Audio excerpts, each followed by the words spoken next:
Mes amis, une fois de plus, nous voici réunis via des moyens numériques. Vous savez, il est extraordinaire de pouvoir se connecter et réfléchir pendant quelques instants à ce que la parole de Dieu nous dit aujourd'hui. Comme vous le savez, le monde change rapidement. Dieu soit loué, sa parole ne change jamais. Nous lisons dans Ésaïe 40, verset 8, « L'herbe sèche, la fleur tombe, mais la parole de notre Dieu subsiste éternellement. » La semaine dernière, nous avons examiné les prophéties du chapitre 8 de Daniel, en particulier le verset 14. Encore 2300 soirs et matins, puis le sanctuaire sera purifié. Comme nous le savons, le calcul de la période du temps indiquée dans ce verset conduit à l'année 1844, année où de nombreuses personnes attendaient le retour de Jésus. Et bien qu'ils aient eu raison dans leur calcul du temps, ils se sont trompés dans l'événement attendu. En supposant, comme beaucoup de chrétiens, que le terme sanctuaire se référait à la terre, leur conclusion était que Jésus reviendrait et purifierait la terre en 1844. Cependant, par l'étude de la Bible et la prière, ces premiers adventistes ont compris que le sanctuaire dont parle Daniel 8, 14 est le sanctuaire céleste où Christ exerce son ministère aujourd'hui pour vous et pour moi. Ils ont examiné Hébreux 8, versets 1 et 2, qui dit « Nous avons bien un tel grand prêtre, qui s'est assis à la droite du trône de la majesté divine, dans le ciel, et accomplit son ministère dans le sanctuaire, le véritable tabernacle, celui qui a été dressé par le Seigneur et non par un être humain. Le sanctuaire sur terre, construit par des mains humaines, mais suivant les instructions divines, était une sorte de sanctuaire céleste. Il a servi d'exemple pour illustrer le plan du salut. Ce plan comprenait de nombreux aspects, dont un sacrifice, représentant Jésus, et la purification des péchés. Il comprenait également un moment spécial connu sous le nom de jour des expiations, où le grand prêtre entrait dans le lieu très saint et où le sanctuaire était purifié, ce qui éliminait symboliquement le péché. Cette importante cérémonie représente ce qui a commencé le 22 octobre 1844. Lorsque le Christ est entré dans le lieu très saint du sanctuaire céleste. Dans Apocalypse 11, verset 19, nous avons un aperçu de ce lieu très saint, car nous lisons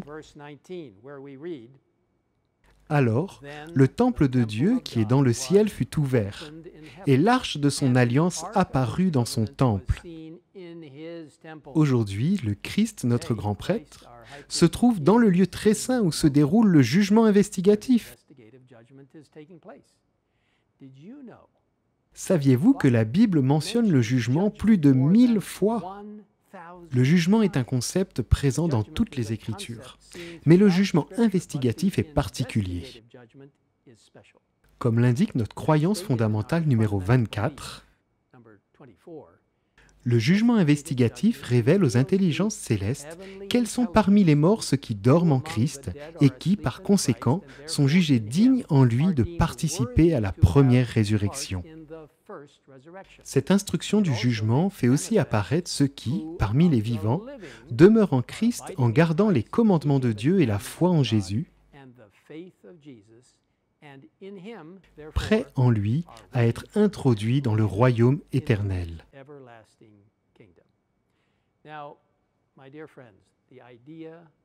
Mes chers amis, l'idée du jugement peut être vue et comprise de façon inquiétante par certaines personnes. Après tout, nous sommes tous des pécheurs. Et bien que cela soit vrai, Dieu soit loué, nous avons un Sauveur qui est notre avocat et notre juge. Nous lisons dans Jean 5, verset 22, dans les Écritures, « Le Père ne juge personne, mais il a remis tout jugement au Fils. Nous savons aussi que lorsque nous confions notre vie au Christ, nous sommes couverts par son vêtement de justice et par son esprit, et il nous est donné sa puissance de vaincre. C'est donc une puissance qui justifie et sanctifie. Dans Apocalypse 3, verset 5, Jésus nous assure que le vainqueur sera habillé de vêtements blancs. Je n'effacerai pas son nom du livre de vie, et je le reconnaîtrai devant mon Père et devant ses anges. L'œuvre du Christ dans le sanctuaire céleste est d'une importance vitale. Dans le merveilleux livre intitulé La tragédie des siècles, à la page 531, on peut lire ce qui suit. L'intercession du Sauveur en faveur de l'homme dans le sanctuaire céleste est tout aussi important dans le plan du salut que sa mort sur la croix. Depuis sa résurrection, Jésus achève dans le ciel l'œuvre commencée par lui sur la croix. Jésus présente devant Dieu ses mains meurtries et son côté percé et dit à tous ceux qui veulent le suivre, « Ma grâce te suffit ». Que nul donc ne considère ses défauts comme incurables. Dieu vous donnera foi et grâce pour les surmonter. Quelle merveilleuse citation de l'esprit de prophétie.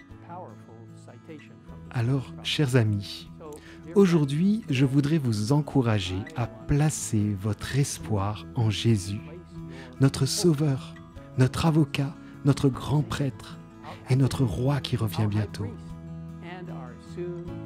Il ne décevra jamais ceux qui lui font confiance. Prions. Père Céleste, merci pour ce merveilleux enseignement selon lequel tu es le sacrifice, tu es le grand prêtre, tu es le roi à venir, tu es notre tout, capable de nous justifier par ta justice. Tu peux nous sanctifier par ta justice et par la présence du Saint-Esprit dans nos vies. Merci de nous avoir dit que tu as commencé ce précieux jugement investigatif en 1844, qui sera bientôt conclu, car nous savons que Christ reviendra bientôt.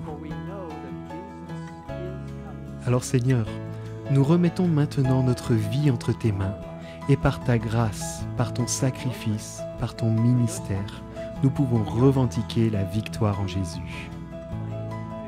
Nous te remercions de nous écouter. Et nous te demandons tout cela au nom précieux et puissant de Jésus-Christ, notre Sauveur, notre avocat et notre Roi. Amen.